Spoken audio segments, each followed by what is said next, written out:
Mayong gabi mga igsuon ko diyan ni Kristo karon nga gabi una ato nga basahon ang santos nga ebanghelyo nining nga adlaw unya tataod ato nga hisutan ang nasa ato nga caption, no? 9 ways of being accessories or being accessory to another sin nga mahimo kitang kabahin sa sala sa uban, no? Or kita ang nahimong hinungdan anong nakasala ang uban. Apan before ana tugution ako sa pagbasa sa tong santos nga ebanghelyo karon nga adlaw nga kinutlo sa ebanghelyo ni San Lucas 24:13 ngadto sa 35. Pagbasa sa santos nga ebanghelyo sumala ni San Lucas. Himayaw nikaw o Ginoo. Sa maong adlaw duha ka sumusunod ni Jesus ang naglakaw paingon sa usa ka balangay nga ginganlag Emmaus, mga 11 ka kilometro gikan sa Jerusalem. Ug nagisgot may tungod sa tanang mga butang nga nahitabo. Samtang nagsultihanay sila, miduol si Jesus ug mikuyog kanila. Nakita nila siya apan wala sila makaila kaniya. Unya miingon si Jesus kanila, unsa bay inyong gipanagsultihan samtang naglakaw kamo? Mihunong sila nga subo ang panagway. Ug ang usa kanila nga ginganlag Cleophas nangutana kaniya, ikaw ra siguro'y bisita sa Jerusalem nga wala may balo sa mga nahitabo didto niini nga pipila ka adlaw nga milabay. Unsang mga hitabo nangutana siya. Ang nahitabo kang Hesus nga Nazaretnon mitubag sila. Ug usa siya ka propeta nga gamhanan sa pulong ug sa buhat atubangan sa Dios ug sa tanang mga tawo. Ang mga kadagkuan sa mga pari ug ang mga pangulo mitugyan kaniya aron silutan siya sa kamatayon ug gilansang nila siya sa krus. Naglaom unta kadto kami nga siya mao ang muluwas sa Israel. Labot pa niini ikatulong adlaw na karon sukad kini mahitabo. O pipila sa mga babay nga among mga kauban nakapakurat kanamo nangadlawon sila pag-adto sa lubnganan apan wala nila hikaplagi didto ang iyang lawas. Og namalik sila og nanugilon nga nakita kuno sila pananawon diin may mga anghel nga misulti kanila nga buhi siya. O pipila sa among mga kauban nangadto sa lubnganan ug nakaplagan nila kini sumala gayod sa gisugilon sa mga babay apan wala sila makakita kaniya. Unya miingon si Jesus kanila, pagkabuang gayon ninyo, pagkadugay ninyong mutuo sa tanang gisulti sa mga propeta. Dili ba kinahanglan man nga mag-antos ang Mesiyas niining mga butanga ug unya mosulod sa iyahang himaya? O gipasabot ni Jesus kanila ang gisulti mahitungod kaniya sa tibuok kasulatan sugod sa mga basahon nga gisulat ni Moises hangtod sa mga sinulat sa tanang propeta. Niadtong tungura duol na sila sa balangay nga ilang adtuan ug daw nagpasabot si Jesus nga mopadayon lang siya sa unahan. Apan gihawiran nila siya og ingnan, ani lang ta mamahulay kay hapit na magabii. Busa midayon siya ug nagpabilin uban kanila. Sa ila ng pagpanihapon, gikuha niya ang pan ug gipanalanginan kini. Unya gipikas-pikas ug gihatag kanila. Diha-diha nabuka ang ilang mga mata ug nakailas sila kaniya apan nahanaw siya. Nag-inganay sila. Dili ba ingon sa may kalayo nga nagdilaab sa atong kasing-kasing sa dihang nagsulti siya ug nagpatin-aw kanato sa kasulatan didto sa dalan? Ug naindog sila dayon ug namalig sa Jerusalem, di nakaplagan nila ang 11 katinun-an ug ang uban pa nga mga nagtigom nga nag-ingon, tinuod gayod nga nabanhaw ang Ginoo. Nagpakita siya kang Simon. Unya gisaysay sa duha ka tawo ang nahitabo didto sa dalan ug ang pagkaila nila sa Ginoo sa iyang pagpikas-pikas sa pan. Mga igsuon ang ebanghelyo sa Ginoo. Daygon ikaw o Kristo. Mga igsuon, nindot kayo ang ato ang ebanghelyo karon nga adlaw, sanglit nagisgot man kini sa common kayo nga gitawag o The Road to Emmaus. Samo ang pagka sa diyang napako sa youth ministry, especially sa youth encounter, aduna mi usa ka tema niini about sa Road to Emmaus. Diin atong nadungog nga adunay duha ka mga tinun-an nga nasubo sila mahitungod sa kamatayon sa ato ang Ginoong Hesukristo, no?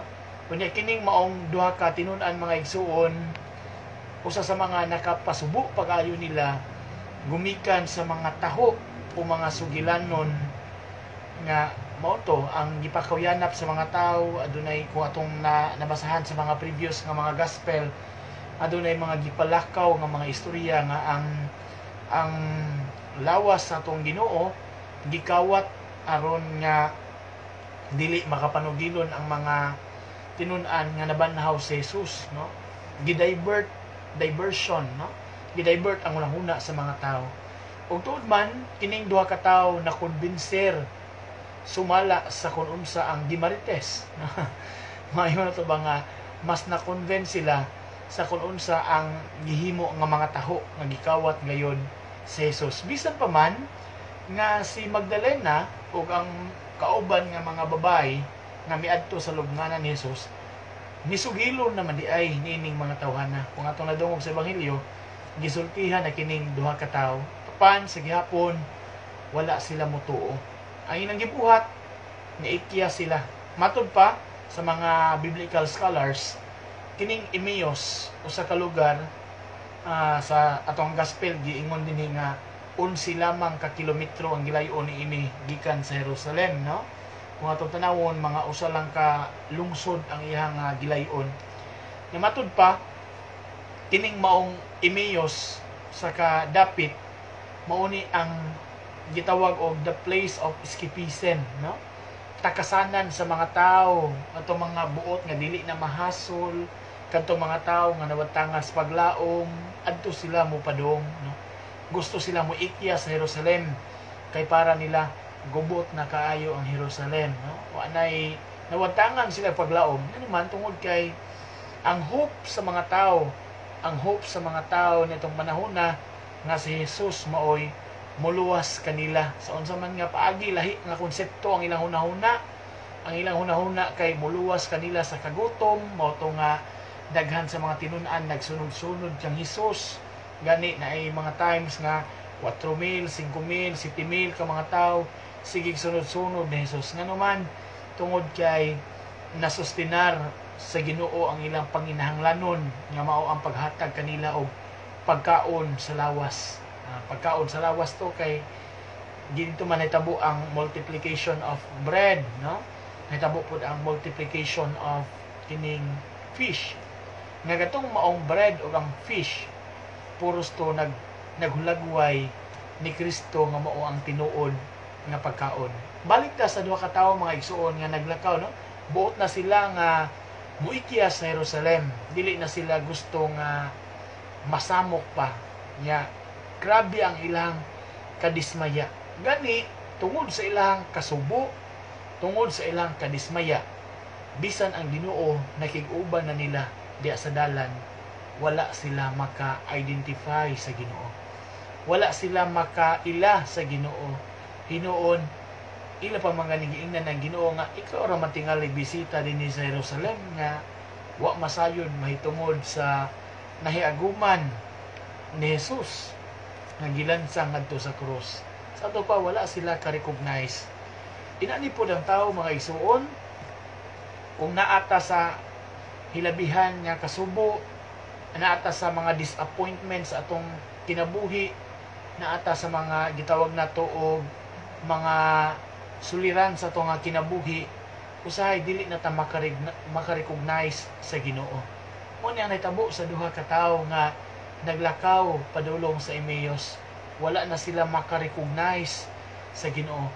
Mo na nga ang Ginoo nagwali kanila Matud pa sa mao nga gospel, sa gospel ni Saint Luke 24:13 to 35, gisgutan din nga gisgutan sa Ginoo ang mga panagna mahitungod kaniya gikan sa mga sulat ni Moises hangtod sa mga kining gitawag na tuog hangtod sa ilahang kapanahunan. Usa ka panagna diin gipakita ni Jesus nga naunsa ba mo? Wala ba mo kahibaw nga kinahanglan matuman man gayud ang tanan nga nahitabo kanako? So, in short, giangko ni Kristo nga nagsubo mo tungod kay namatay si Jesus, pero kining inyong gikaistorya kauban ninyo mao ni si Jesus. Pero mga igsoon, bisan pa man ana, wala sila gihapon makarecognize. Hinuon nipakita ang duha ka tawo og willingness maminaw, ganahan maminaw gani si Jesus, buot na lang gani nga mosaylo siya, mo lakaw siya sa unahan apan gipugngan siya nila. Ni sila Ginoo, ayaw na og lakaw, uban hinuon una namo kay aron nga pakigsalo una namo. So nakita nini nga puntuha mga igsoon nga si Jesus gipugngan nila tungod kay gusto silang mas makahibaw pa, no? Gusto silang mas makat-on pa sa mga wali ni Jesus. Apan kay ba mo mga igsoon unsa ang nakapa-surprise pag-ayo o nakapabuka sa mga mata nini mga tinun-an? Ang pagpikas sa tinapay. Naka-recognize dayon sila, uy, si Jesus man ay ito ang atong gikauban. Og daw sa nagdilaab ang ilang mga kasing-kasing, nagdilaab sa kadasig. Gani matud pa buot sila nga mobalik ngadto sa Jerusalem. Nawa ang ilang mga kahadlok, nawa ang ilang mga kabalaka, nawa ang ilahang kining mga naghari sa ilahang kinabuhi nga mga suliran. Nipuli ang kaisog, nipuli ang kadilaab, ang kadasig. Nibalik sila sa Jerusalem aron motabang sa pagsangyaw sa mga tao nga nabanhaw gayud si Jesus. Mga igsuon, nana kita karon sa ikatulong adlaw sa pagkabanhaw, kung gitawag na to og Miyerkules sa pagkabanhaw. Nini nga hitabo ang mga igsuon, mangutana pud ta, no? Nahisama ba kita ni ining mga tawanan na? Kining duha ka tawo nga napuno sa mga disappointments, napuno sa mga problema sa kinabuhi ug gani wala na ta maka-recognize sa Ginoo. Apoy mga punto po sa tong kinabuhi nga inana pud ta, no? Pero timan-an nato, the moment nga we feel those disappointments, maka-feel ta atong mga hilabihan nga kasubo, mga kabalaka, ang solusyon di ay mga igsuon nga moduol kita sa Ginoo diha sa sakramento, diha sa santos nga misa, and you will understand why. Ug mao pud ni ang nahitabo sa duha ka tawo nga naglakaw sa Emmaus. Nya mo na nga diha sa santos nga misa gipahinumduman ta, dala ninyo ang gugma o kalinaw ni Kristo. Mo pud na ang ato ang kanunay nga batunan, no? So kining mao nga istorya sa road to Emmaus mga igsuon, again nagpahinumdom sa atong pagkatawhanon nga kung kita-kita lang dili gyud nato kaya, no? Kung naay mga disappointments, naay mga problema nga mabot sa atong kinabuhi, dako kayo ang posibilidad nga moikyas ta. Dako kayo ang posibilidad nga atong talikdan ang Ginoo, nga mopalayo ta. Apan kung moduol ta sa Ginoo, madasig ta, no? Madasig ta nga mga lagad. Karon mga igsuon, atong hisgutan ang atong nga title, kaya atong manigi title gyud diha, no? The 9 ways of being accessory to another sin, no? Nganong makasala ang uban, kita ang hinungdan. O baka nakaambita sa ilhanga mga sala siyam ni kabuok. Una, by counsel. Sa manang pasabot og by counsel, for example, ikaw mismo maoy moingon ba na, for example ha, naglisod kayo siya nga naay isa ka amiga nimo, suod kayo nga amiga unya nabuntis, kanang gitawag na to unwanted pregnancy ba, dili pa andam nya nagpa-advise nimo usay akong buhaton, nya imo hinuon ingnon nga ipalaglag na. Ano? By counsel. Nya, mo to, nagpalaglag ang mga tao, nakasa siya sa iyang pagpa-abort, apan timan ikaw pod apil ka sa nakasala. No? Mo na gitawag na to og by counsel. Kanang mo counsel ka og dili mao ba? Delikado man na kayo. Kini sa ato nga page tambag ni Kuya no? Tambag counsel. Kung mapataka ko og tambag ninyo nga mahinungdan ninyo nga maka-imperno, ay lagmit ako po mismo ma-imperno po ko, no? So gitawag na siya og by counsel. Ikaduha, by command. Sugo, no? Dili lang kay advice kundi imo yung gisugo. Uy, ako pa nimo, imo jud nang ipalaglag.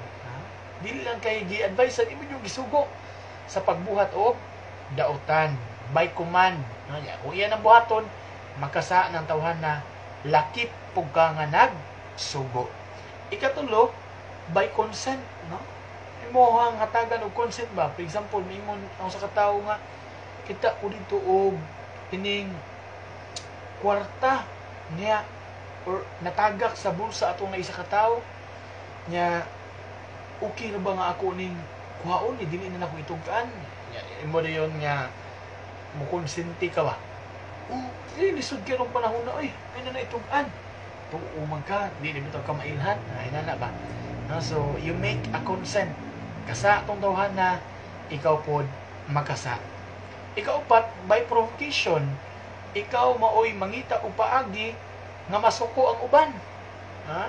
Nasuko ang uban, gumikan nimo. Kanawang muhimo ka og kanang imong unhan-unhan aron maglagot og taman. That is by provocation. So makasa po tinana mga igsuon. Ikalima, in praise or flattery. Kana bang imong daigon ang usa ka dautan nga binuhatan. Mingon nangabit kintahay ang imuha nga amigo. Nya imo ingon nga, grabe gyud mo. Uy. Di jud ka basta-basta ba? Mo ba ni kasagaran tong nga term, no? Di jud ka matabas-tabas. Naka-counsel ka. I mean, gawas nga naka-counsel ka imong gi-praise ang usa ka sayop nga binuhatan. Imbis nga imong madlungon, imo pa hinuong giday. Makasa ka ni ana. Na isa ka tawo nga manabi kita nimo nga kanadaghan na kaysa gikawat nga manok may imong daygon sus wa joy makalupig nimo ba ikaw jud ang pinaka kawatan og manok sa atong barangay ay nana na makasa ta na mga isuon in praise. Next, by concealment bang imuhang panalipdan imong inon ba nga di nang pangabit ako ri bahala nimo ako ri bahala nga mo rason ano o baka sumbaga na niya ako'y mo back up nimo. That is concealment mga isuon, no? Or cover up the crime ganang imo panalipdan ang usa ka dautan nga mga buhat mga kinigitawag na to og na ay sa ato nga gobyerno natay gitawag og protector mo na siya delikado na siya. Next, by partaking. Sa maning by partaking ni appeal juga. For example, kawat nga cellphone, kay bawa ka nga kawat, gibaligya og brato, imong gipalit. Kay bawa ka nga kawat, kasa ka ana nga isuon nga naman. Kay bawa man ka nga kinawat nakapartake ka sa nga ihang gibuhat, delikado na siya mga isuon. Mana nga bantay ta ana, no? By partaking. O baka kaunaw na siya nga ngawat og lubi. Ngawat sila lubi, pagkahuman tawag kaniya, dali ay ngawon ta kay mana nalamaw na. Kaon po kag-apil na. So by partaking kasa po kag-apil ana kaon gas kinawat. Okay? So by partaking kaapil ka nahimo kang accessory sa sala sa uban. Next, by silence. Delikado pala ni by silence mga igsuon, no? Kana bang nakahibaw ka pero dili ka mutugan kay gusto ka o linaw nga kinabuhi. Bahala na mo diay wag ta koy labot o masay mawa na ko di ko mutugan na mga konsepto kasa punta ni ana, no?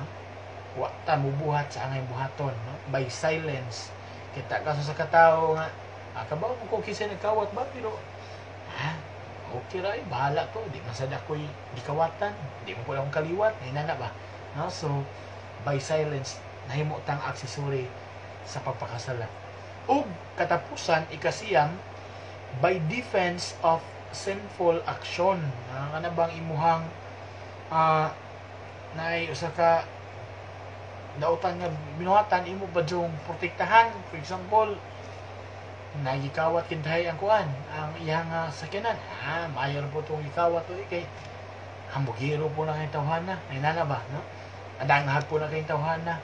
So, atong gidipinsahan hinuon ang usa ka sayo. Kung mismo hatag tag simpatiya, aton ay hinuon nga gidipinsahan ang sayo. Sumoto ang siyam ka mga ways, mga igsuon nga mahimutang accessory sa sala. Una, by counsel. Ikaduha, by command. Ikatulo, by consent. Ikaapat, by provocation.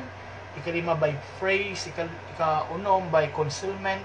Ikapito, by partaking. Ikawalo, by silence. And last, by defense of sinful action, mga igsuon. Kini ato nagikuha sa Catechism, mga igsuon. Dini po, ari po mismo sa baong nga libro, no? So, pwede po mo maka-avail ani nga libro, mga igsuon. Manual ni siya sa FD manual sa tabilaran nga gibutangan og mga additional diri sa likod, no? Ang ipang-add mga catechism, brief history, mga kining gitawag nato og dogma of the church na nindot siya. Tapo ilista sa mga sanupapa. So kung ganahan mo order ani nga libro ha, pwede po mo kayong order, no? Na yung mga kauban na itong sa FD nag-deal niya na, no? So, mga igsoon, salamat sa inyong pagpatalinghog nini itong hamubo nga pagpamalandong nini nga gabi una. Hopefully aduna mo'y mga nasabtan, na mo'y nakutlo. Mayong gabi ni Bro Jojo Banyok. Mayong gabi siya, mayong gabi dia bro. Naglantaw na to karon. Sa mga naglantaw na to diha, again mayong gabi sa tanan, no? Salamat sa inyong pagsuporta. God bless.